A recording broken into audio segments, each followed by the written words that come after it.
आज गावाकडून आणले टोपलं भर जांभूळ आणि त्या जांभूळाची रेसिपी करायची होती. पण बालपणी सांगू कसलीच जांभूळची रेसिपी. अगदी झाडावर चढायचं, जांभूळ तोडायचे, तिखट मीठ लावायचं आणि खायचं. तिखट मीठ नसलं ना तरी पण चालायचं. जे जांभूळ जास्त पिकलेलं असायचं ना त्याची चव एवढी भन्नाट लागायची. अगदी झाडावरती जांभूळ तोडूनच खाणं पडायचं. खाली पडलं म्हणजे जांभूळ खराब. पण आज टोपलंभर जांभूळ आणलेले आहे आणि त्याची एक छोटीशी रेसिपी तुमच्यासोबत शेअर करणार आहे. तर मग चला आज मस्त जांभूळची रेसिपी करूया. तर काळे काळे छान जांभूळ मी निवडून घेतले. पाण्यामध्ये आपल्याला स्वच्छ धुवून घ्यायचे आहे. एकदम स्वच्छ धुतल्यानंतर बघा जांभूळ जे असतात ना इतके नाजूक असतात की त्याचा रंग लगेच पाण्याला लागतो. आहेत ना भारी. बघा किती निळक्षार पाणी झालं. असेच जांभूळ आपल्याला आजच्या रेसिपीसाठी पाहिजे, जी खूप छान असे पिकलेले असेल. आता हे सर्व जांभूळ मी स्वच्छ धुवून घेतले आणि आज आपल्याला जी रेसिपी करायची आहे ना तर या जांभूळचा आपल्याला बी बाजूला करायचं आहे, जेणेकरून रेसिपी करायला एकदम सोपं जातं आणि झटपट निघतं. जांभूळ स्वच्छ 3 ते 4 पाण्याने धुवून घेतले.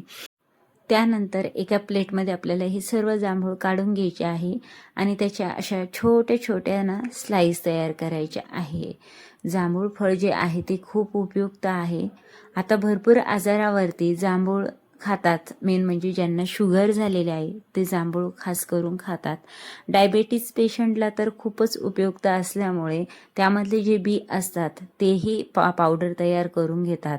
तर तुम्हाला सांगते, तुम्ही जांभूळ ज्यावेळेला सीझन असतं त्यावेळेला या पद्धतीनुसार रेसिपी करून जांभूळ खायचं आणि त्यामधली जी बी असते ना त्याचं पावडर तयार करून घरामध्ये ठेवायचं.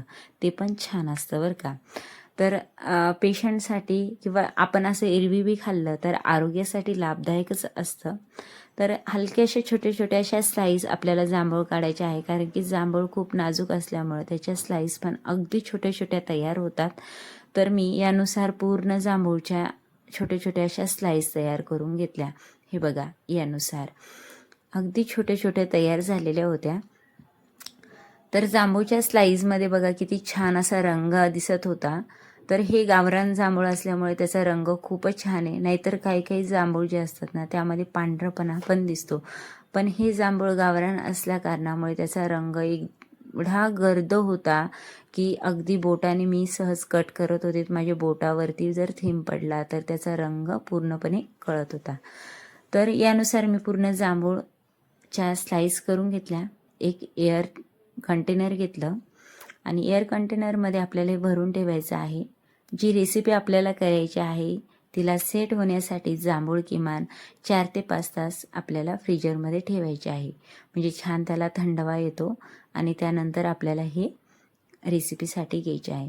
तर फ्रीजमध्ये मी किमान 5 ते 6 तासासाठी ठेवलं होतं.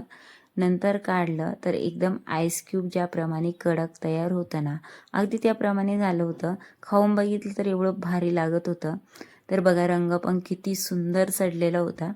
आता 1 वाटी आपल्याला त्यामध्ये साखर घ्यायचं आहे, 1 चमचा चाट मसाला टाकायचा आहे, 1 चमचा आपल्याला मीठ टाकायचं आहे. आवडीनुसार काळं मीठ पण टाकू शकतात, मी आज टाकलं नाही. आणि लिंबाचा रस टाकलेला आहे. लाल तिखट पण आवडत असेल तर टाका. आईस क्यूब टाकायचं आणि मिक्सरमधून हे मिश्रण फिरवून घ्यायचं. तर तुम्हाला सांगते इतकं सुंदर रंग त्याचा मिक्सरमधून फिरवल्यानंतर तयार होतो. तर अगदी पटकन प्यावं असं वाटतं रंग बघता क्षणीच. तर मिक्सरमधून मी छान असं फिरून ज्यावेळेला घेत होते ना तर बघा मला त्याचा रंग बघून इतका आनंद होत होता का इतकं भारी ते मिक्सरमध्ये फिरवल्यानंतर दिसत होतं. लगेच एका प्लेटमध्ये थोडंसं मीठ, लाल तिखट घेतलं, छोटासे जे आपले शॉर्ट ग्लास आहे ना ते घेतलेलं आहे, त्याला लिंबाचा रस लावला आणि तिखट मीठ जे आपण तयार केलेलं होतं ते त्या ग्लासला लावून घेतलं. तर ग्लास सुंदर दिसतो आणि पिताना थोडंसं अगदी तिखट मीठ तोंडात आल्यासारखं वाटतं आणि एकदम गर्दबाज जे आपलं मस्त असं जामून शॉट तयार झालेलं आहे आज. आवडल्यास लाईक करा, सबस्क्राईब करा आणि या सीझनमध्ये एकदा जामून शॉट नक्की करून बघा. आत्ता जामून शॉट एकदम भारी झाला. तुम्ही पण करा. पुन्हा भेटूया. तोपर्यंत बाय बाय.